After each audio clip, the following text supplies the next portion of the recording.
This can inspire them. This can help people create, help people learn, help people do all these different tasks. And it is a technology that rewards experimentation and use in creative ways. So I think people are just having a good time with it and finding real value. We get continually surprised by the creative power of all of society.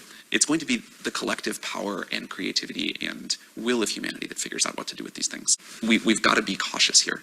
And also, I think it doesn't work to do all this in a lab. You've got to get these products out into the world and make contact with reality, make our mistakes while the stakes are low. But all of that said, I think people should be happy that we're a little bit scared of this. I think people should be happy. You're a little bit scared. A little bit, yeah, You of course. personally.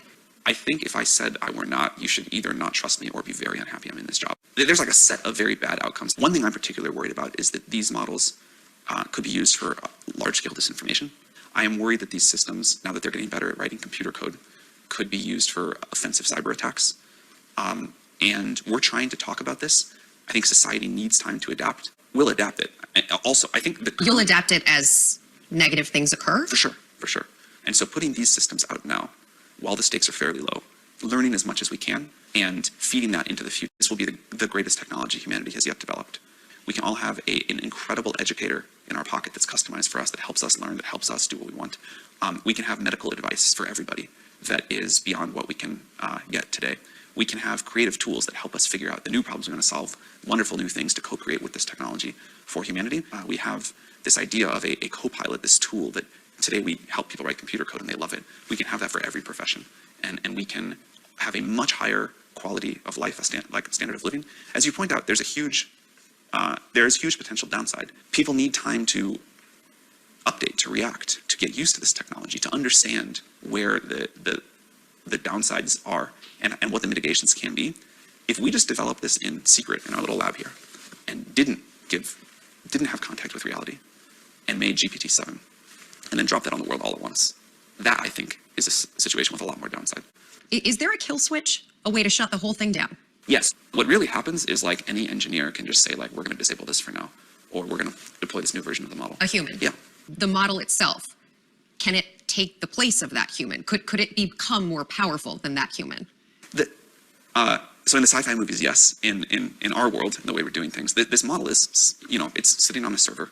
It waits until someone gives it an input. We do worry a lot about authoritarian governments developing this. Putin has himself said whoever wins this artificial intelligence race is essentially the controller of humankind. Do you agree with that?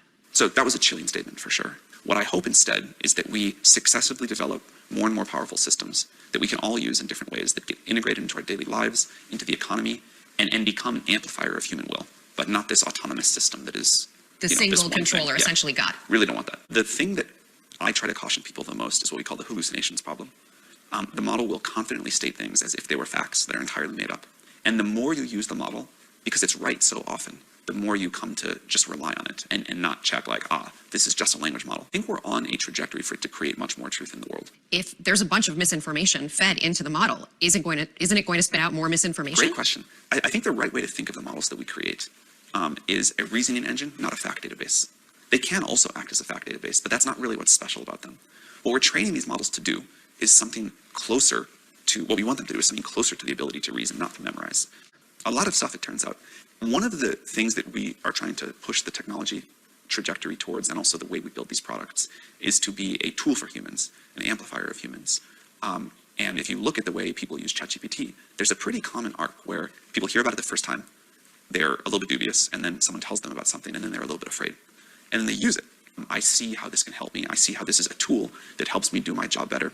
And with every great technological revolution in human history, although it has been true that the jobs change a lot, some jobs even go away, and I'm sure we'll see a lot of that here, human demand for new stuff, human creativity is limitless, and we find new jobs, we find new things to do. They're hard to imagine from where we sit today. I certainly don't know what they'll be, but I think the future will have all sorts of wonderful new things we do that you and I can't even really imagine today.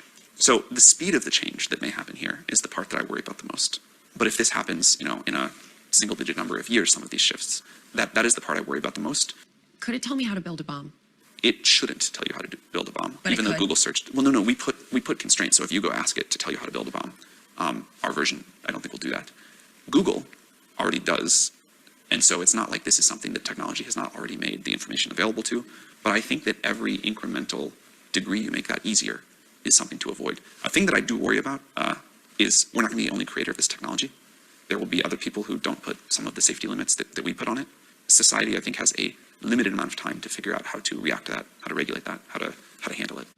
We have policy teams, we have safety teams, we talk a lot to other groups in the rest of the world.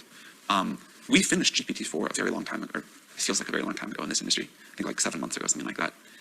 And since then, we have been internally, externally, talking to people, trying to make these decisions, working with red teamers, talking to various policy and safety experts, getting audits of the system to try to address these issues and put something out that we think is safe and good. And who should be defining those guardrails for society? Society should.